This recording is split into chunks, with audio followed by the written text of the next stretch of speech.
back when the bowling department was when they didn't.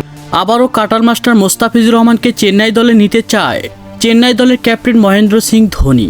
কারণ হচ্ছে cutter master Mostafizur রহমানের অভাবটা হারে হারে টের পেয়েছেন চেন্নাই দলের ক্যাপ্টেন মহেন্দ্র সিং ধোনি। হ্যাঁ দর্শক, বিস্তারিত জানুন পুরো ভিডিও জুড়ে। গতবার আইপিএল লিগে দেখা গিয়েছিল এই কাটার মাস্টার মোস্তাফিজুর রহমান দুর্দান্ত বোলিং পারফরমেন্সের প্রমাণ করে একের পর এক উইকেট শিকার করে অবিশ্বাস্যভাবে ম্যাচ জিতিয়েছিল চেন্নাই দলকে এই কাটার মাস্টার মোস্তাফিজুর রহমান। আর সেই মোস্তাফিজুর রহমানকে যেন এবার 2025 সালে আইপিএল লিগে একেবারে বাদ দিয়েছেন চেন্নাই দলের কর্তৃপক্ষরা।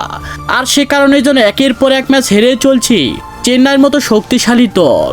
আর তাই মহেন্দ্র সিং ধোনি চিন্তা ভাবনা করে দেখেছেন যে এমন কাটার মাস্টার মোস্তাফিজুর রহমানকে ছাড়া কখনোই যেন ম্যাচ জেতা সম্ভব নয়। আর তাই তিনি সব জল্পনা কল্পনার অবসর ঘটিয়ে এবার যেন কাটার মাস্টার মোস্তাফিজুর রহমানকে আবারও চেন্নাই দলে ফেরাতে চাচ্ছেন তিনি। আর সেটাই কিনা সামাজিক যোগাযোগ মাধ্যমে একেবারে ভাইরাল। তো দর্শক, আপনারা কি চান কাটার মাস্টার মোস্তাফিজুর রহমানকে আবারও চেন্নাই দলে? সে বিষয়ে আপনাদের গুরুত্বপূর্ণ মতামত জানাবেন আমাদের ভিডিওর কমেন্ট বক্সে।